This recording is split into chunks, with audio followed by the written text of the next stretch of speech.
it really started with me, and it worked itself all the way down. I don't think any of us were really happy with how we played. And maybe we overestimated everything after graduating 33 seniors and 11 all-league kids. So we probably didn't do as good a coaching job as we needed to do. We probably gave the kids too much being so young on their plate.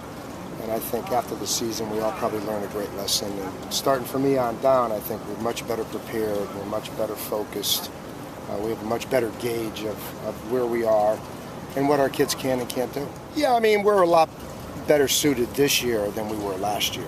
I mean, realistically, when you looked at our team last year, we had graduated 4 starters in the offensive line. We had graduated tight ends. We lost our starting wide receiver in preseason. We had a lot of graduations at linebacker and in the secondary on defense. And so, again, we're trying to overcome 33 seniors, which is far and away the biggest senior class we've ever had. And so now, with the kids coming back, we have 8 starters returning. We have the whole offensive line -1 returning. We have the tight ends returning. We have wide receivers are back. We have just so much more depth because kids were forced to play last year so early. So I think we're much better positioned at this point than we were last year. You know, he's a singular kid that I'm not sure it's fair to say we're going to replace him. But collectively, we have much more experience. You know, 4 out of those 5 kids, minus Greg last year, were brand new starters. First-year starters, young kids. And so now you have kids with at least 10 games under their belt, if not more. And I think that gives you much better cohesion. It just allows you to do a lot more. They're a lot more in sync with everything. And I think so much of offensive line is just getting used to each other because, you know, not only do you have a technical assignment, but you also kind of have a feel. You know, those guys have to work together so much that when everybody is new, it becomes hard to orchestrate. So I think we're so further along at this point after 8 practices than we were last year that it's somewhat revealing of how much maybe we overestimated what we could do last year. Yeah, he moved to tackle, right, and Steven Stostek moves in at guard as a starting group. But, you know, Bush and Pinchatti and Bonadies are all returning starters. Shorten was a starter returner, but he was a guard last year, now back to tackle. Yeah, I mean, Billy had a good second year. You know, he's listed as a senior, but he really has 2 more years left because he redshirted his freshman year after he broke his collarbone. So, I mean, he statistically had a much better year throwing the ball than the year before. And the thing we're looking for Billy is just continued improvement. And as much as anything else, the consistency. He was kind of a microcosm of our team. When we were good, we were really good. You know, we went 80 yards in 1 minute and 12 seconds, you know, to win the game at the end. We had a 2-minute drive at halftime. But when we were bad, we were also pretty bad.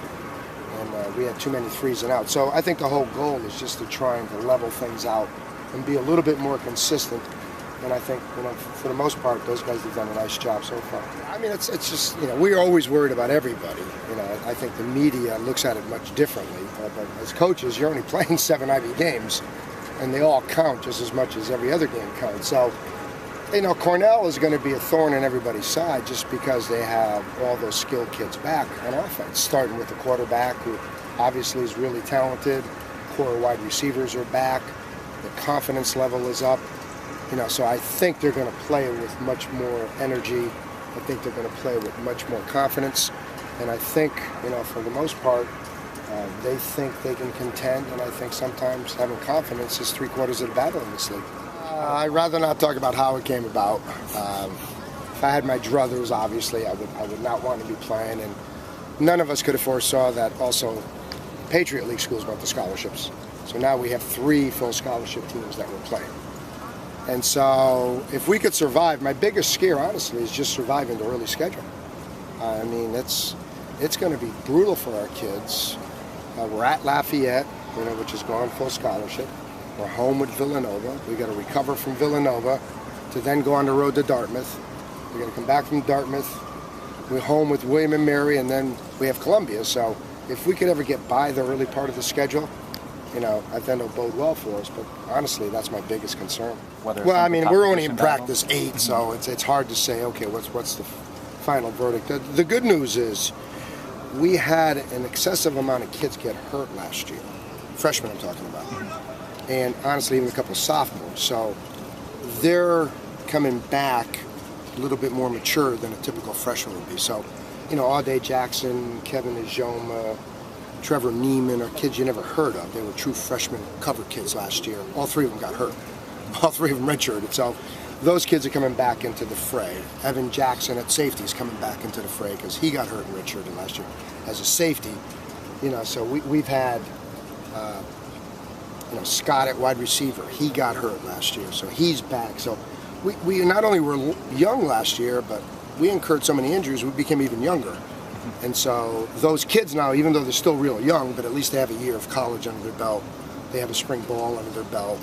You know, they have at least an expectation of what is going on the collegiate level. So a lot of those positions now are just up for grabs in all different, you know, all different places. But I think we're going to be a deeper football team, more versatile football team because of everything. I mean, so far Ryan Becker's the only one. He was running around at home back in Florida, and he planted on air doing passing drills, and he blew out his knee. So he will not be available to us.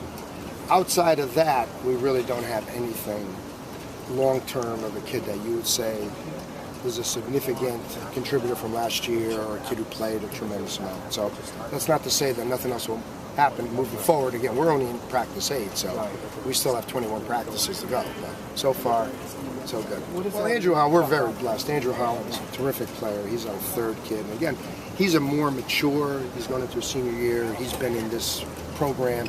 He throws the ball better than any of the quarterbacks. So it gives us a real throwing threat. So if we ever really wanted to open it up, you know, we can turn it to Cornell if we wanted to. We're blessed to have that kind of depth. That's not saying we have depth in virtually all the positions now, which last year we were like, something happens to this kid, we're in a little bit of trouble. Something happened to that kid, we're in a little bit of trouble. So because of everything that happened last year, we're much more suited to handle some adversity. Yeah, I mean, just I think by the sheer fact that they elected just a singular captain. Now, that hasn't happened to us since 1997, I think, when John Bishop was a singular captain. So when you look at what the kids' perception of Cope is, it's overwhelmingly positive. And there was nobody even close to him. And so that just speaks volume of that kid, not just, you know, on the football field, which obviously he's a terrific player, but the way he conducts himself in the locker room, the weight room, meetings, he's been terrific. You know, and I think he's gone out of his way to ensure that everybody is going to be comfortable. And he's also brought the other seniors in to help. So he understands it's a big job, and he's been very inclusive with the fellow seniors and getting them involved and making sure that, you know, they become part of this leadership that we desperately need. Yeah, I mean, I don't mind being picked second or third. You know, that's fine, because then you can play with a little bit more chip on your shoulders. And, right. And I probably have a somewhat near accurate if you're just going to go on paper. And I'm always of the belief that the defending champion should always be picked until someone knocks them off. They are the defending champion. So whether you have 8 starters back or you have 20 starters back, that team should be the preseason choice. And so we were last year, even though we graduated 33 kids, and that was probably the right thing to do. Harvard is this year, even though they graduate a lot of kids, and that was probably the right thing to do. And so now, where the rest of it falls, who knows? But if you're in that second or third, that's okay. Yeah, I mean, Anthony is elected not to play. And again, it goes back to now we have these 3 freshmen who are now sophomores. So again, we developed some depth along with the other kids who are returning. And Aaron Bale is trying to regain eligibility academically. So he'd probably be another semester away. I mean, he's on campus, but he's not eligible. Hopefully for another semester. By spring ball, we should get him back.